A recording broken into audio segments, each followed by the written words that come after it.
જો કદાચ આ વિડીયોમાં 5 દિવસમાં 2 મિલિયન વ્યૂઝ આવશે તો હું કંઈક ખાસ બતાવીશ. તો તમે વિડીયોને જલ્દી લાઈક કરીને શેર કરી નાખો. ખાલી મારી કેરીઓ જોવો, તમે જોઈને જ પાણી નીકળી જશે. તો રસ પીશો તો શું થશે મારા ઘરે.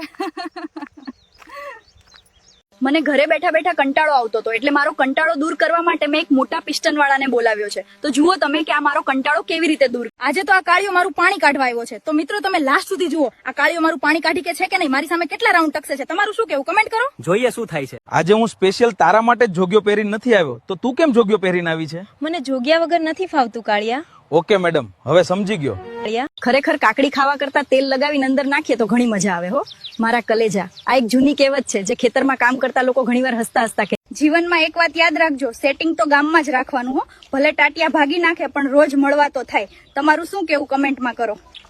આજે મારે નીચે બહુ જ ખાજ આવે છે, તો છે કોઈ 7 ઇંચ વાળો જે મારી ખાજ ભાગી શકે? જો કોઈ હોય તો ફટાફટ. જોઈએ શું થાય છે. આજે હું તમને અમારી સર્વિસ કરવાની જગ્યા બતાવું, તમે લાસ્ટ સુધી જોજો. ચાલો અમે જઈએ. ખરેખર એક વાત તો સાચી છે, જે માગે એને મળી રહે, પછી નાણું કે કાણું. સાચી વાત ને મારા બકુડા. આ જીવનમાં હંમેશા સકારાત્મક વિચારો સાથે આગળ વધતા રહેવું જોઈએ. હવે આને કોણ સમજાવે? મારી નીચેથી લાલ નદી વે છે તોય આ એમ કે છે કે મને એક શોટ તો મારવા જ દેવો પડશે. હવે તમે કમેન્ટ કરીને આને સમજાવો કે રહેવા દે, પછી વાત. પેલા હાથમાં લેવાનું, પછી મોઢામાં નાખવાનું, પછી થોડું થૂંક લગાવવાનું, પછી છેલ્લે હળવેથી પરોવી દેવાનું. કેટલું અઘરું છે. નહીં તો સોયમાં દોરાનું તમે શું સમજાય યાર, તમારા વિચારો જ ખરાબ છે. ખરેખર મિત્રો, નાણું અને કાણું નસીબ વાળાને જ મળે છે. મારે તો કાણું છે, જોઈએ તો કેજો. ચાલુ તો કોમેન્ટ કરો.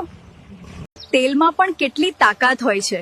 એકવાર લગાવીએ તો ગમે તેવો અવાજ બંધ થઈ જાય. આજે તો મોટી બાજરીમાં જવાનું છે. પેલો પણ આવી ગયો છે. તમે જોવો ખાલી મારી સર્વિસ કેવી થાય છે, તમને બધું બતાવીશ. તો આજે આ બાવળિયામાં જઈને આ કાકડીથી હું શું કરું છું એ તમે જુઓ. ખાલી લાસ્ટ સુધી જોજો.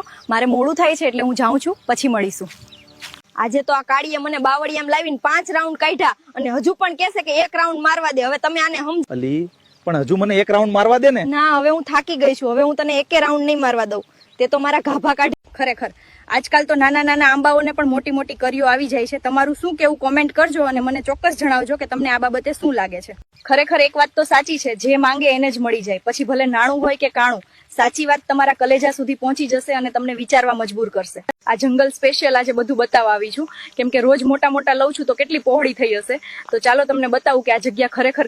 આજે આ દાદા મારી સાથે પિસ્ટન સર્વિસ કરવા આવ્યા છે, તો તમે લાસ્ટ સુધી જુઓ કેવો પિસ્ટન સર્વિસ કરે છે. ચાલો દાદા આપણે જઈએ, તમે લોકો જુઓ હો.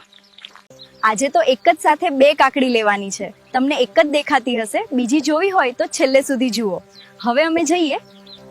આજે તો એક જ સાથે 2 કાકડી લેવાની છે. તમને એક જ દેખાતી હશે, બીજી જોવી. આજે હું તો બાવળિયામાં ગઈ હતી. 1 કલાક સુધી રાહ જોઈ પેલા કાળિયાની, પણ એ હજુ સુધી આવ્યો નથી. એટલે હવે હું ઘરે જાઉં છું, કંટાળી ગઈ છું હું તો. આજે હું તો બાવળિયામાં ગઈ હતી. 1 કલાક સુધી રાહ જોઈ પેલા કાળિયાની, પણ એ હજુ સુધી આવ્યો નથી. આજે હું મારા ખેતરમાં આવી છું અને શું તમે જાણો છો કે હું અહીં ગાજર રોપવા માટે આવી છું, જે મને ખૂબ જ ગમે છે અને ઘણું સારું લાગે છે.